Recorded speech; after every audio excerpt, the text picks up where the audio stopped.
बिस्मिल्लाहिर्रहमानिर्रहीम। अस्सलाम वालेकुम। मैं मुदस्सिर साही एडवोकेट और आप देख रहे हैं लीगल इश्यूज़। आज हम बात करेंगे कि सक्सेशन सर्टिफिकेट और लेटर ऑफ एडमिनिस्ट्रेशन ये क्या होते हैं और इनका लेटेस्ट जो तरीक़ाकार बनवाने का वो क्या है। आज इस टॉपिक पे बात करेंगे कि सक्सेशन सर्टिफिकेट, मिसाल के तौर पर अगर किसी बंदे की डेथ हो गई है और उसके बैंक में पैसे पड़े हुए हैं या किसी और मालियाती इदारे में उसकी कुछ सेविंग सर्टिफिकेट हैं या कुछ ऐसे, यानी कैश पैसा उसका कहीं रखा हुआ है और उसके वारसान जो हैं वो तो फौत हो गए। अब उसके वारसान वो पैसा कैसे निकलवा सकते हैं? अगर वैसे घर में पड़ा है वो तो आप इसमें फ़ौरन पकड़ कर डिस्ट्रीब्यूट कर लेंगे, गाड़ी शाड़ी को ऐसी छोटी मोटी चीज़ें आप इसमें तकसीम हो जाएंगी। लेकिन ये जो किसी इदारे के पास रकम होती है वो ऐसे ही नहीं पकड़ा देते, जाके जो भी कहे मुझे दे दो वो देते हैं। ऐसा वो थोड़ी अपनी तसल्ली कर लेते हैं, कहते हैं कि जाएं जाके अपना एक सक्सेशन सर्टिफिकेट लेके आएँ कि आप वाकई उसके वारसान हैं, कितने वारसान हैं, ताकि जिसका जो शेयर बनता है वो ले। ऐसे नहीं कोई फ्रॉड करके सारे पैसे ले जाए, ऐसा नहीं। अच्छा जी, अब बैंक वाले कहते हैं या वो जॉब करता था सरकारी तो उसका अदारा जो है उधर आप जाते हैं कि जनाब इनकी पेंशन, इनका कुछ बेनोवलेंट फंड, कुछ ऐसे रकम पड़ी हुई थी, हमें दे दें, उनकी डेथ हो गई है, हम उनके वारसान हैं, उसकी बेवा हूँ मैं, उसके बच्चा हूँ मैं। तो वो फिर कहते हैं अब ज़ुबानी कहने से तो बात नहीं बनेगी, आप जाइए और एक सक्सेशन सर्टिफिकेट ले आइए कि वाकई आप उसके वारसान हैं और कौन कौन वारसान है और उसका कितना कितना हिस्सा बनता है। आप सर्टिफिकेट लेके आइए, फिर हम आपको उनके पैसे दे देंगे। पहले तो ये होता था सक्सेशन सर्टिफिकेट के लिए आपको सिविल कोर्ट में दावा करना पड़ता था, वो फिर जज साहब फैसला करते थे, केस बाकायदा किया जाता था। लेकिन आजकल तब्दीली ये आई कि नया कानून ये मुतारिफ हुआ कि the letter of administration and succession certificate act 2021 ये आ चुका है। इसके मुताबिक अब नादरा को कहते हैं कि नादरा के अंदर जब रिकॉर्ड मौजूद होता है FRC फैमिली रजिस्ट्रेशन सर्टिफिकेट, आप FRC निकलवा सकते हैं। उसके अंदर लिखा होता है कौन बंदा है, कौन बीवी है, कितने बच्चे हैं, इनके सारी डिटेल लिखी होती। तो उधर से चुप करके पता आसानी से लग जाता है कि जब बीवी है, इसका हस्बैंड है, इसके बच्चे हैं, तो डिटेल से कुछ ना कुछ आइडिया तो हो जाता है ना कि इसके अगर बंदा फौत हो गया तो इसके वारसान कौन कौन। वो कहते हैं नादरा को ही दे दो, नादरा अब सर्टिफिकेट इशू करेगा।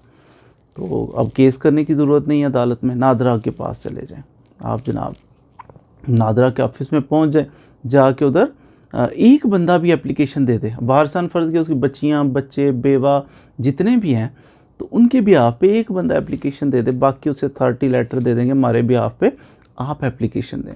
वो एप्लीकेशन देगा, साथ अपनी एप्लीकेशन के लगा देगा जनाब जो बंदा फौत हो गया उसके ID कार्ड की कापी लगा दे, उसके डेथ सर्टिफिकेट की कापी लगा दे, जो दीगर वारसान हैं उनकी लिस्ट लगाए और साथ उनके भी ID कार्ड्स की कापी लगाए, साथ जिस चीज़ के बैंक स्टेटमेंट लगा दे कि मुझे फ़लाँ बैंक में से इतने पैसे ये देखें, वो कोई सबूत साथ लगाए। इस तरह की चीज़ें लगा के तो उधर पहुँच जाए, एप्लीकेशन दे दें। वो फिर क्या करेंगे नादरा वाले, कुछ फ़ीस भी होती है वो आपसे ले लेंगे। मिसाल के तौर पर अगर 1 लाख रुपए से ऊपर रकम है आपकी तो उसके लिए आपको 20,000 रुपया देना पड़ेगा। 1 लाख से नीचे है तो आपको उसके लिए 10,000 रुपया देना पड़ेगा। तो गालिबन इसमें अगर नया आपने बन चुका है आपका और न्यू आप डुप्लीकेट निकलवाना चाह रहे हैं कुछ ऐसी, उसकी भी कुछ फ़ीस है, गालिबन 5,000 है। एनी हो, तो ये फ़ीस भी आपको कुछ ना कुछ पे करनी पड़ती है। ये फ़ीस आपने पे करनी है। नादरा में अप्लाई कर दिया, नादरा जनाब उन्होंने क्या करना है, उन्होंने अखबार में इश्तिहार देना। एक उनका अपना जो है सिस्टम, उसके ऊपर भी उन्होंने एक इश्तिहार दे देना कि ये फ़लाँ लोग अप्लाई कर रहे हैं फ़लाँ सक्सेशन के लिए। और दूसरा उन्होंने 2 न्यूज़पेपर में, एक उर्दू और एक इंग्लिश न्यूज़पेपर के अंदर एक उन्होंने इश्तिहार देना है कि ये फ़लाँ बंदा फ़लाँ क्लेमेंट है, तो ये उसकी प्रॉपर्टी, उसकी जनाब चीज़ें लेना चाहते हैं, उसके पैसे लेना चाह रहे हैं। तो अगर तो इमूवेबल प्रॉपर्टी है तो लेटर ऑफ एडमिनिस्ट्रेशन, अगर मूवेबल प्रॉपर्टी है, पैसा पूसा, फिर उसके लिए सक्सेशन सर्टिफिकेट। दोनों चीज़ें इशू करेगा नादरा। इस तरह नादरा अगर 14 दिन के अंदर कोई, इन्होंने अखबारों में इश्तिहार भी दे दिए, 14 दिन के अंदर कोई बंदा इतराज़ करने वाला नहीं आया तो नादरा फिर क्या उनका काम है, बुलाएं और बायोमेट्रिक तस्दीक कर लें इन लोगों की जो वारसान बन रहे हैं, इनकी तस्दीक हो जाएगी। तस्दीक करने के बाद फिर ये उनको इशू कर देंगे सक्सेशन सर्टिफिकेट या लेटर ऑफ एडमिनिस्ट्रेशन।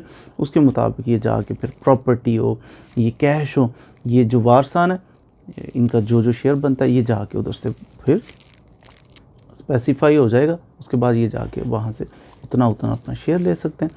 तो अगर कोई इसको चैलेंज करना चाहे, बाद में कोई फड्डा बन जाता है, कोई इशू अराइज़ हो जाता है कि जनाब ये ऐसे नहीं तो वैसे नहीं, तो वो तो लीगल एयर फ्लाम बनता था, बनाया नहीं, तो वो फौत हो गया था पहले, ये बाद में फौत हुआ था, तो ये तो वो, कोई इशू अराइज़ हो जाता है, आ जाता है, कोई मसला बन जाता है, तो फिर इस सूरत में नादरा आधार एविडेंस रिकॉर्ड नहीं कर सकती कि लोगों को बुलाए, गवाहियाँ इकट्ठी कर, नहीं। फिर क्या होगा, फिर रेफ़र कर दिया जाएगा कि आप जाइए, ये डिस्प्यूट जो है आपका सिविल कोर्ट के अंदर केस करके वहाँ से डिस्प्यूट रिजॉल्व करके फिर वापस आइए। तो सिविल कोर्ट में जाना पड़ेगा अगर कोई सीरियस इशू बन गया जिस पे एविडेंस रिक्वायर्ड है। तो इस तरह करके तो ये फिर अगर कोई बंदा वैसे चैलेंज जब इन्होंने इशू कर दिया एक सक्सेशन सर्टिफिकेट, तो फिर इस पे आपको बाद में भी आप इस पे एतराज़ भी कर सकते हैं कि ये तो जनाब गलत हो गया फ़लाँ चीज़, तो चैलेंज भी किया जा सकता है। तो लेकिन अब मेन चीज़ यही कि कोर्ट की बजाय आप नादरा ऑफिस में आपको जाना पड़ता है लेटर ऑफ एडमिनिस्ट्रेशन के लिए, अगर इमूवेबल प्रॉपर्टी है या आपके पैसे कहीं हैं बैंक वगैरह में जो फौत हो गया उसके, तो फिर आपको सक्सेशन सर्टिफिकेट नादरा से मिल जाता है। कंपैरेटिवली कुछ आसान है, और देखा 14 दिन के अंदर अंदर, 14-15 दिन के अंदर अंदर ये इशू भी हो जाता है, टाइम भी सेव होता है। तो मज़ीद वीडियोज़ के लिए हमारे साथ रहिए। Thank you very much.